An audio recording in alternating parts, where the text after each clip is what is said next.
What I got, you can't buy. It resides between my eyes. Walked through the fire, came out better on the other side. See, life's like a beach if you find the sand. And right now, I'm feeling like 100 grand. You are listening to Inspired Insider with your host, Dr. Jeremy Wise. Dr. Jeremy Wise here, founder of InspiredInsider.com, where I talk with inspirational entrepreneurs and leaders. Today is no different. I have Vikas Khorana of Ntooitive.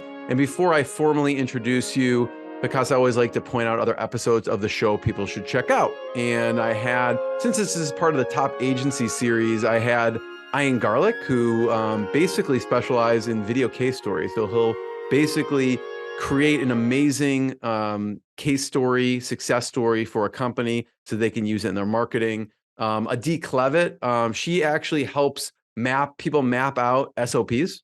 So we geek out on all the tools and software that people like to use, especially agencies. And Vikas is going to talk a little about how he is able to connect all of those things together to streamline your operations and other things. So that's great. Before I formally introduce you, Vikas, this episode is brought to you by Rise 25. At Rise 25, we help businesses give to and connect to their Dream 100 relationships and partnerships. And how do we do that? We actually help you run your podcast. We're an easy button for a company to launch and run a podcast. We do strategy, accountability, and the full execution of the podcast. You know, for me, because the number one thing in my life is relationships, I'm always looking at ways to give to my best relationships. And I found no better way over the past decade to profile the people and companies I most admire and share with the world what they're working on. So if you've thought about podcasting, you should. If you have questions, go to rise25.com. Happy to answer anything you throw our way. And I'm excited to introduce today's guest, Vikas Khorana. He's CTO and co-founder of the Las Vegas-based Ntooitive Digital since 2015. And basically, Vikas, I know you set out to build a data-driven digital marketing company that leverages technology, even things such as AI-based blockchain. For those of you who don't know what that is, Vikas will probably go into that, but they leverage technology. He's a strategic executive technology leader. They have success in global planning, capacity, cost projections, IT governance, and many more. And they capitalize on enterprise level technologies to produce multi-million-dollar savings, while helping develop high-performing teams. Vikas, thanks for joining me. Well, thank you. So tell people a little bit more about Ntooitive and what you do. Absolutely. So Ntooitive evolved as a concept from a standpoint of looking at the entire world of digital about 7 or 8 years ago and looking at what was happening in digital at that standpoint. The arbitrage model, even till date, was being hailed as a success. And people did not talk about technology integrations. People didn't talk about data. People always talked about channels of execution. Oh, let's spend money on search, social. Let's go spend money on SEO and other things in terms of what that is. But never did they realize that if you talk about the data, Ntooitive was formed on those principles. Our basic core philosophy in Ntooitive is one simple thing. We go with a model called 4C, and our first C in that model is conversion. What I mean by that is, if you have a plan, a marketing and execution plan, everything revolves around a KPI, a key performance indicator, whether that is a phone call, form fill, in-store attribution, e-commerce sale, heads in beds, whatever have you from that standpoint. Even from branded campaigns, the awareness of the campaign can be measured. So everything starts from what a conversion should be, which in turn looks to the second C of ours, which basically is the channel. So with experience of running thousands of campaigns for advertisers and white label partners throughout the US and even now beyond US, we've gathered intelligence to platforms and used data to tell us a story in which we can recommend. And that's what we do, to recommend channels and the way the channels are scattered and what kind of philosophies to use to make those channels click for the KPIs or the conversions. The third C in our picture is creative. And when we talk about creative, we talk about everything from content creation.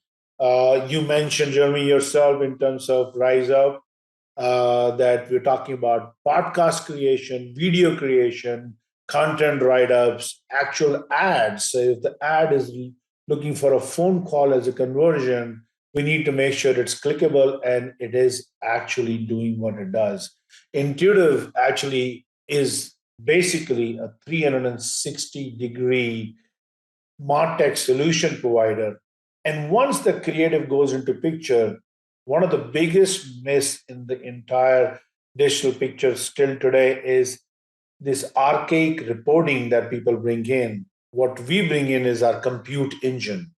And that's our fourth C and the final C, which basically uses AI, ML to come up with optimization recommendations. So it's not something that somebody is doing it manually, and it's real-time reporting. So it's not something you're seeing or you put a campaign in, let's see the results after the campaign is done. Optimizations decisions are happening in real time. And that's what Intuitive is all about. These four are constructive pillars that stand in Intuitive solution stack, whether we are doing a pure agency services or we are doing MarTech and technology solutions that we are providing to our clients. These are the core pillars we surround ourselves, and that's what Intuitive is all about. Because I love that. And I'd love for you to walk through an example and walk me through the conversion channel, create and compute. And if someone's just listening to audio, I want to say there is a video piece to this, and we are looking at Intuitive's website right now. And because I love this, how the interactivity of your website, and if you're looking at it, it's really cool. You know, most websites will just have conversion, channel, create, compute, but there's this 3D, whatever you want to call it, these actual pillars here, and you can actually click through on this. So I love the interactivity of how your website works. No, thank you, and I think that's where the majority of our solutions are architected. Everything based on that philosophy, because even our technology solutions follow the same path. And for an example, I would like to talk about a marketing campaign we did for a health plan, and we're still doing it. And basically, the conversion for that health plan for us was majorly related to getting, I would say, people to be able to buy insurance from that health plan when the open enrollment period is out. So that was one of their goals from a health plan perspective. And what we did is we looked at that as not a single campaign. We looked at that as multiple campaigns, because there are certain kind of populations available through certain means. So giving you an example, if in a particular DMA, there are people, these people are selling plans which are public plans like the Obamacare kind of a plan. So if there are people and population that is under the federal poverty line guidelines, we will be able to offer them a better plan. So that marketing tactic will be very different. And then how do we bring that ClickFunnels into picture is how the technology comes into picture. So the first part of the plan from a conversion was, okay, we need to be able to get more bodies to buy the plan. The second part of the channel conversion came into picture. And when the channel came into picture is how do we reach, where are these people available? So that's when we bring our Avails tool. So we call the Avails tool that we are launching in the market one of the first of its kind, in which you will be able to get search avails, social avails, any BT, connected television avails, email avails, household avails, all in one single place with research data that will be presented to you. So we're not coming out of our own side and saying, oh, this is what you should do. We'll have data backing that up so that the channel selection is being happening because of the research we are putting into it.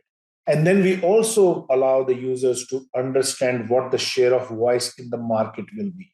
So if they have a budget-based campaign, for example, they have $10,000 in this example to spend, we will layer that $10,000 based on the channel selection, and the share of voice that will be the most effective in this case. And once that is done, then we go back to the health plan and say we need this kind of creative. Now, mind you, creative for health plan is a federal regulated structure. So we have to understand what that means, what we can say and what we cannot say. Same guidelines exist with banking structures and other federal programs that you have to comply for from a governance standpoint, which we follow through. And once we get approvals on those, then we start the plan. Once we start the plan in action and the trafficking happens, the data starts to show up. So it's always a trickle down model in terms of you start the tap very little, see what the data is showing you, and optimize to the data so that the right ROI, or in our world, we call it ROS, return on ad spend, can be achieved by the client.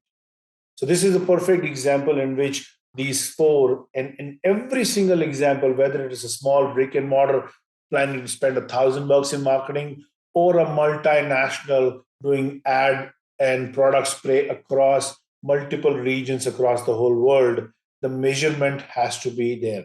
There will be market statistics or market research that will tell us to do different things in different market spaces based on market demographics, age, income brackets, and 160, 200 different attributes of behavior that can be achieved. And that's how we take that data and come up with these results for our customers. And hopefully those customers is where our strength is. Our churn rate has been extremely low because we have been doing the right thing for our customers for a long time. I know a big deal, what helps you to be successful is a team and leadership. So I'd love to hear your thoughts on how do you build leaders within the company?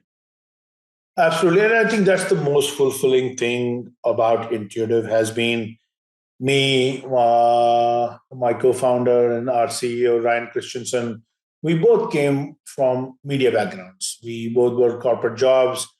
Some of our backgrounds were also working in newspaper companies, and we've seen what has happened to newspaper companies from 2009 till now. It's been on a direct decline. And there was a lot of lessons learned on what to do, but more lessons learned on what not to do. And that's what we ended up applying when we formed Intuitive. So our philosophy on the leadership style has been to hire green talent. So we've opened doors from people to come from colleges, but not just colleges anymore. We've opened doors for high school students. The last 2 years, we have now high school student interns who can only do maybe 8 or 9 hours a week, but we are exposing them to this world and we are exposing them to the entire philosophy of what we stand for. And what we stand for is what we call as it's an open door philosophy in terms of, you know what, we open, honest, and direct. You will hear this in our company all the time, OHD, be OHD. So we can have hard conversations, get them over, and then get back to work.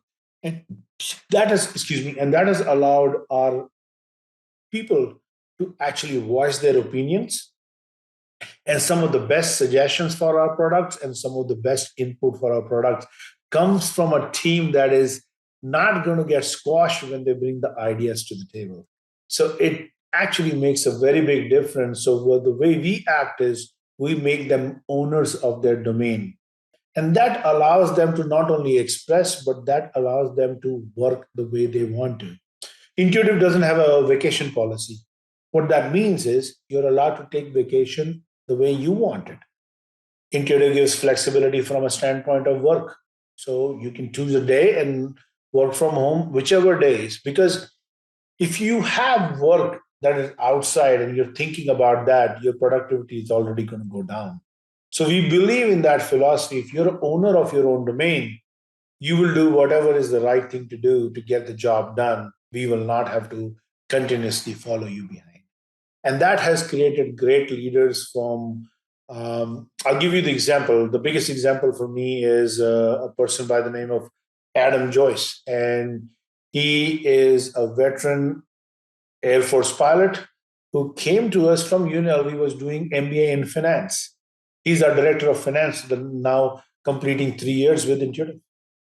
And his growth has been tremendous from being able to not know anything except what was taught in the college to now what he's handling complex transactions. He has become the master of his own domain. So that's a great example right there from building leaders. I want to go down this is really interesting with the high school intern piece. But before we go there, you mentioned you learned what to do and what not to do as far as leadership. What were some examples of what not to do? It's a very, very big question, and I think it's a very emotional question for me, because when you came from the media backgrounds that we came from, what was happening in our environments were there was a continuous shedding of people, and sometimes the right way, sometimes just to meet the cost structures of the company, which is the right thing to do from a company angle. There is no complaints over there. But the thought process was, in that intern lineup, you became something that you didn't want to be. And I always say, if I had a magic wand and I could make the magic wand, I would go apologize to those people, because there was a leadership style that had to be followed to achieve certain things. And so now from there, that was one thing that I don't do, is trying to force people to do what we want. We try to make them the master of their own domains. And I think that's the north and south pole of what the leadership style has become over the years. And the learnings that I don't go back to is telling people what to do. It's learning from them. And the outputs are amazing. You make somebody, you cannot even think of sometimes of those outputs that they will bring to the table because they think they own it. So an example in a case would be the company has to let some people go, let's say. And instead of instructing someone, here's what I want you to do, kind of training, coaching, kind of working through it with them on how they want to handle it, essentially. Absolutely. And I think there is something to be said about that statement in itself. So the government helped out a lot of people with a lot of money when it came down to the COVID pandemic. And I will say there was not a right sizing of companies that were done. And now you're hearing layoffs after layoffs after layoffs for the last almost 6 to 8 months. And there are people who are coming on a call and saying, the buck stops at me. Well, you should have been right sizing the business all along. So when you make somebody the owner, you have to give that statistics to them. So in your example, if we have to right size the company, we need to set the right expectation, and we need to be setting that expectation in front of them, not on a day that we think, oh my God, the financial situation is bad. We need to be setting that expectation every month, which we do. We have a weekly all hands call and a monthly all employee call in which we make sure they understand where the company stands. And that helps us. Even in dire times, there will be people who will step up and say, oh, I can do this extra. Or maybe, hey, I have a contact that might lead to an actual sale. Wonders happen when you try to march with everybody together instead of keeping everybody at a distance and saying, oh, this is a big secret. Well, they all know I'm one of the owners. They all know Ryan is one of the owners. There's nothing to hide over here. And I think a lot of people think, oh my God, if employees know how much we make or versus how much they make, there'll be a different in attitude. I don't think that's the case. Employees are not looking for all the time about money. I can tell you there is an employee, and I'm giving a massive shout out to Trevor Reed. He is our director of operations. And I can tell you that guy is not motivated by money. He's motivated by excellence. And if you give him to the domain to make it excel, he will die trying. He's just an unbelievable, awesome person. And he also came from a non-media background when he came to Intuitive. I think he was employee number 5, I would say. 4 of us started the company. I think he was one of the first hires. And he's still with the company. He talks a lot about longevity of those people, and what he has become is he's a force to be reckoned with from a media standpoint and his knowledge. I want to, because talk about, I kind of separate this out, with to training, and building leaders with training. And also when you build those leaders, you want to retain the talent that you've spent the time, energy building and cultivating. So I'd love to hear about retaining talent. You mentioned a few about, obviously flexible schedule where people are working. You're giving them, masters of their own domain, the autonomy, the vacation policy, those things that kind of create this autonomous environment. What else do you find that's valuable to retain talent? I think when you bring green talent and you train them, I think you need to keep them challenged as well. So the good part is we work in a field that changes on a daily basis. So for us, keeping that challenge on the board is not difficult. I would not lie, we have lost employees. We've lost great employees. These guys did amazing job. And sometimes those losses are for no other reason than the people think that the shiny toy on the other side is much brighter.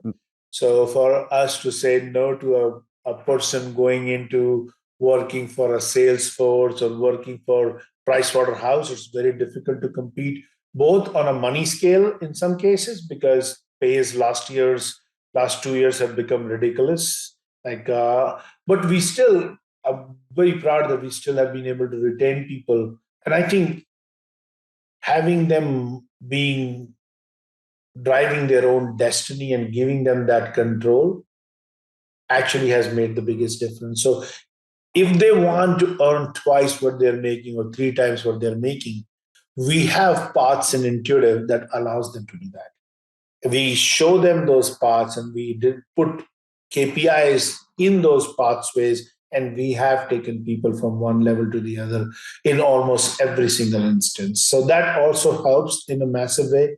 But if I say I would hold every single talent that I trained, I think that's going to be very hard. But here's the thing, right? It's also an amazing thing when you bring somebody green and you train them and they're able to succeed in life. They evangelize the company. They take it to the next level and they say, here's what we should or what we should do. So that also helps in a massive way. And I would say Intuitive, in my opinion, is more word of a mouth company than has direct marketing efforts that we have taken on. So that has helped us a lot. What about, because from a culture or team building standpoint, what different activities are kind of embedded to build the team and the culture? That's awesome, Chief. I think that's one of my favorite topics. And I think what we do internally is something very surprising to a lot of companies. They think this is still old school, but with internal committees, we encourage our employees to participate in nonprofits. So we let them pick, they go visit those nonprofits, meet those people, come back with a recommendation and say, hey, this time we should do X or Y. So this time we should have a food pantry. This time we should help a child abuse organization or whatever that might be as a cause. So we've done those things. I think a great opportunity over here is we work for our cleaning services. We use a local charity called Opportunity Village. And every day they come and clean the office, and we were able to tie that hand because it was the best thing to do to give back to the society. So employees love that. Other than that, well, if you are in Vegas on Thursday, the entire company is going to go watch John Wick 4.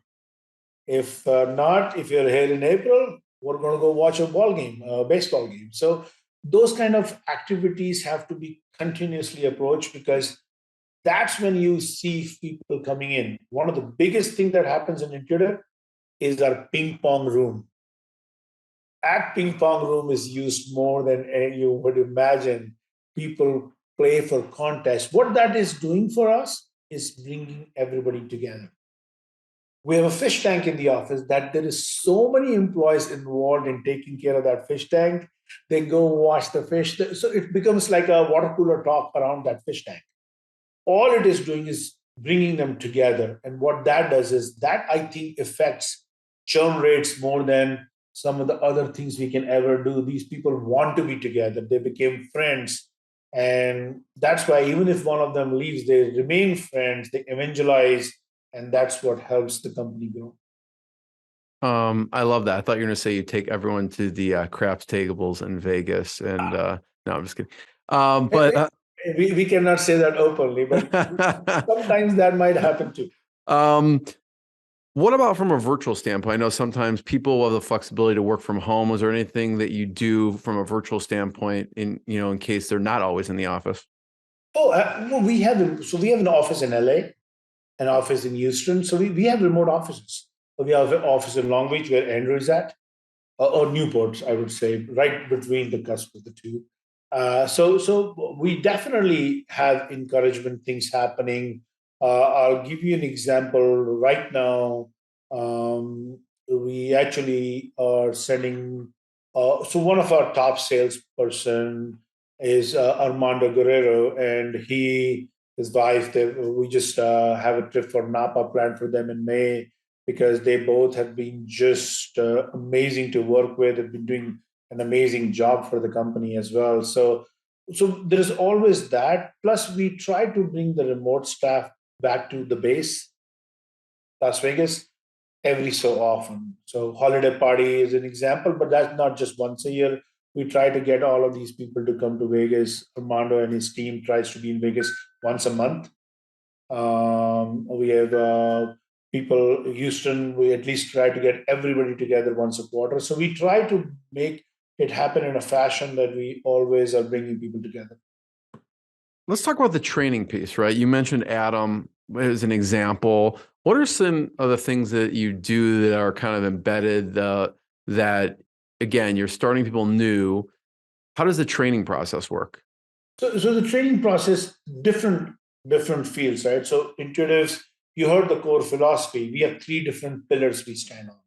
One of the pillars is agency services, which is what you're discussing with us. That's one pillar. The second pillar is our technology solutions, our products that we have. So the products we have is the N2 Hive solution, which is a sales and operational tool.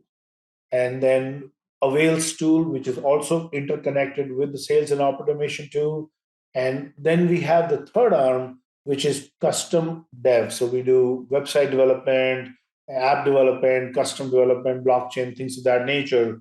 And they all tie together is because most of the companies, when we go to help them out and we understand their workflow, we're able to put workflow solutions, we're able to put marketing solutions to get them more customers, but then we're also able to build something for them that can make automation happen for them, specifically custom automations that help them streamline their entire business. So we have training separated by zone. So in CM, Brian Johnson,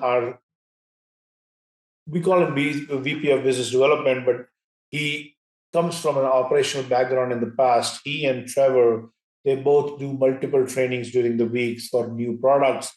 We have people selected in committees who are trying different products as well.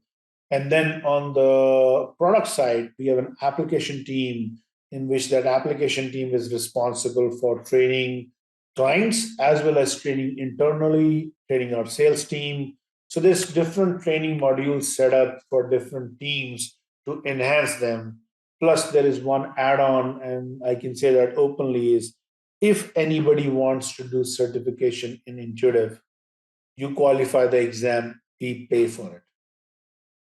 So the fear that you have to pay something out of pocket is completely gone. The high school student is right now trying to do his Security Plus certification, and he has blessings from us that if he passes that exam, we will pay for his exam. Amazing. Let's talk about, you were mentioning workflow automation, and that's some of the stuff that you do for companies. Can you talk about one of the companies that you worked with on that and kind of how that piece works? Absolutely. I think I can take an example. I think we know the president of Ntooitive, Jeff Lieberman, enough that he became a champion of us implementing the N2Hive product from an operations standpoint in his organization. And we've done it similar things for several agencies and media companies. And what we did is workflow automation, in which when digital orders comes in, how they come in, how they get to break out. And the tool we have built is specifically for that purpose. So you can do end-to-end operations in a single place. One of the biggest things that we have noticed over the years is we have noticed a single digital agency or a single or companies that basically have workflows set up have hundreds of tools at their disposals that don't talk to each other. And I'm not saying any of these tools are bad. I'm not trying to say Monday.com or Asana or Evernote or anyone. They're all amazing tools. But what happens is there are companies in which one department will use one tool. There'll be a form builder another department is using. There'll be Salesforce that other department is using. And they're all over the place. So our goal is first help them integrate, or also put our operation solutions in which a geek analogy from my side is one ring to rule them all. So allow a single workflow product to actually integrate with all these things I mentioned and bring everything together. So you're logged into a single screen, able to execute everything that you're looking to execute for your end clients, whosoever that might be. It might be an advertiser in case of media solutions game. It might be an actual customer. It might be somebody that you might be looking forward to. So that's one example. The second workflow automation that we are doing currently is bringing formation of a data lake and bringing more data insights for a Catholic organization, RCBO. And basically, what we are doing for the church is bring all the data, bring the website data, bring everything together so they can have more informative answers for themselves and be able to take right decisions on how to engage with more parishioners and how to serve the community better, which is what they do, and preach the gospel. Andrew, I don't know if I'm saying it right or not, but that's an example. That's a very, very big example. Because I'm curious, it could be the Entravision example or a different example, but how do clients express to you the pain points in that situation, right? They may not be like expressing it, hey, my stuff isn't talking to each other, but how do they express what they're feeling? That's awesome, Jeremy. I think I'll give you the most recent example. We're working with LV Robotics, and the most recent example is we actually conduct audits. Workflow audits is what we call them. We go talk to first the higher management, get them to tell us what everything is all about, what they think, and then also listen to their pain points and listen to what they want ultimately achieved out of it. Then we go one level, two level, three levels deeper, and we look at every single workflow. We create flow charts and we figure out what is the reality, because sometimes there is a disconnect in between those two. What is actually happening, what's available. And at the end of that workflow audit is when we propose a solution.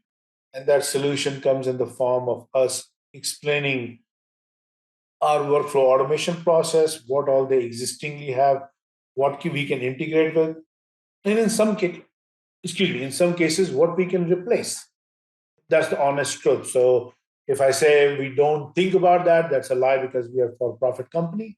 So in some cases, we look at what our solutions can do better for that client itself. So that's a great example over there in which we did workflow audit, and now we are looking forward to creating software for them that allows them to have an end-to-end workflow in a single tool and be able to generate reports and give everything to those doctors on their fingertips. So that's what we're doing over here. That makes sense. Yeah. So like they may go, well, we want to increase productivity. We know there's maybe time saving that we can do within all the stuff that the tools that we're using our team. And then you'll go and do a workflow audit and then find out where you can optimize and maybe save tons of repetition or time. And that's the goal. But not only that, I think you're spot on. That's one of the end results. One of the biggest end result is we right size the business for them. So now they know, and I'll give you an example. If a doctor office has multiple doctors and they're seeing X number of patients and they need Y number of nurses, we figure out what the formula is that if their patient volume grows by 20%, how many people they need in what department. And that now is no longer, oh my God, shooting by the hip and just thinking, oh, we should add 2 here or 1 here. Now they know exactly how to right size their business. So when they grow, it's not a question of if and when they know that they will put more stress on this department if they don't do the right thing. Makes sense. Because first of all, I want to thank you. I want to just point everyone to check out your website and learn more. It's Ntooitive.com. It's Ntooitive.com to learn more. And I really appreciate you sharing the training, the keeping, the retaining talent, the building leadership, and optimizing. So, Vikas, thank you so much. Thanks, everyone. Thank you, Jeremy. Thank you for having us. What I got, you can't buy. It resides between my eyes. Walked through the fire, came out better on the other side. See, life's like a beach if you find the sailing right now. I'm feeling like $100 grand.